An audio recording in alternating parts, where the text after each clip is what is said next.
Konnichiwa, welcome to my travel vlog of my missions trip to Japan a couple months ago. If you're not a Christian and you just are interested in a travel vlog of Japan, you can skip to 5 minutes in the video just to go and see how beautiful Japan was and what the experience was like.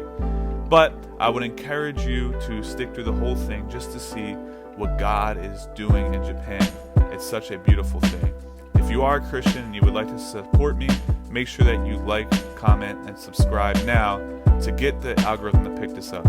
We took a flight into Tokyo, Japan, and there I got my first authentic ramen. It was so good, and from there we took a train to Misawa, Japan. And the whole reason we came here was to come and visit some missionaries that we support that are in Misawa, Japan. I came with my pastor from my church, that's him in the video, and these missionaries, they run a mini home church, which they call a hospitality house, that they do all different types of ministries out of.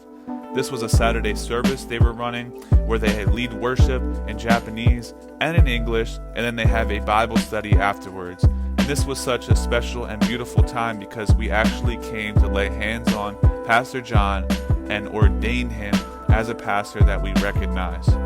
Then the next day we went to this Air Force base, which is right in town because Misawa is a military town, and the military base is split up with Japanese and Americans, and they have a church there and they have chaplains there, and Pastor John is very involved. So it was a sweet and special thing because they had just a little celebration for him officially becoming ordained, and he got to share a little bit with some people. And you're going to see, even though he was ordained, they served the people there at the church by being the ones to just give out some cake as we celebrated that.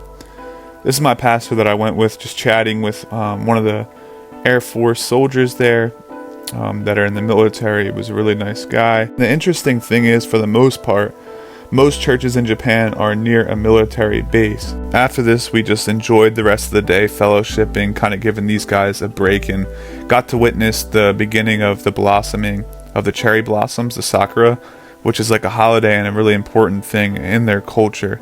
I mean, just look at how beautiful and amazing it is in Japan. It was literally like walking in a fairyland. I've never seen anything like this, and it was an awesome experience just walking around with the missionaries and having them speak to others and also just explain everything that we should know and wanted to know about the Japanese culture. Then we went back and we just brainstormed about the things that were coming up in the rest of the week that you're about to see next. We just really wanted to be intentional about being there. This right here is something called an English cafe.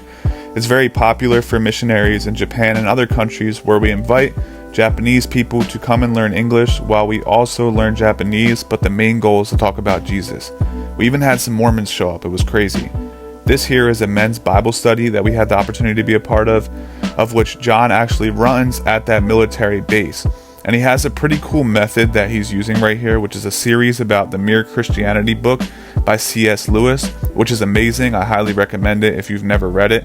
The military bases can have a lot of newer believers or just immature believers, not that these guys were, but it's the perfect book. Finally, the spiritual highlight of the entire trip was going to this Japanese foster home where a lot of less fortunate kids lived who have either lost their parents or they had been abandoned by them. And the goal was here to come and pour into these kids and the staff members, but the main goal was to bring them an Easter service, which many had never had. Most of these kids have never even heard the gospel. So we brought them some worship, and then I was blessed with the opportunity to share the gospel for the first time for many of these kids. And I'm not going to lie, there was a lot of spiritual warfare. It was very difficult because I don't speak Japanese at all. I had to speak completely through an interpreter, and so it was like stopping and starting, stopping and starting. But it seemed to be very fruitful, and afterwards I got the opportunity to pray with some of the kids. Then for the younger kids afterwards, we did some arts and crafts. Right here they're praying, but it's the only clip I had. And then we actually got the opportunity to serve these kids food, American style, of stuff they've never even had for Easter. And then right here, this kid's like 6'5". He wants to go to the NBA, and I thought it'd be cool to help him out with an alley-oop, and he dunked it. It was so awesome. Then this custom from the kids, whenever people come to visit them, is to go and give a gift away to the people that come and poured into them and loved on them. And as you see, this super cute kid came and just gave me a letter thanking us for coming. And it was just a special moment. And it really was the highlight of the entire trip. Then we got the opportunity to spend about 2 days in Tokyo and 1 night. And this is kind of a travel vlog / my thoughts on the entire trip to Japan as a whole. Man, you're going to see here in Japan, they are a lost society as far as spiritual things, but they are next level and everything else. And I believe that's why it's so hard for Christianity to pierce this area, because missionaries don't really want to go to a place that's first world. It's just in the missionary's nature to go to a place like Africa or Cambodia or somewhere like that where it's third world and they struggle, and other people are much more willing to support you as a missionary. In Japan, you have to be a lot more self-sufficient as a missionary because people don't think you're struggling at all. But in reality, it's so spiritually deprived there just because of their morality. This is a culture where they don't receive shame. It's if someone in a family is to receive shame for any reason, many times they can be disowned. If you were to, fail school or something like that, that's why a lot of kids and the suicide rates and things like that are so high there, because of how difficult it is to keep up with the norms in this culture. It's unrealistic.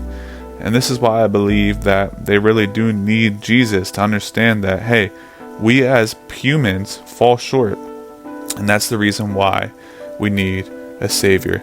As you can see, these last 2 places that we have visited were both temples, and one of them was Shinto and the other one was Buddhism. These are the 2 prominent religions that are there. Obviously, you've heard of Buddhism.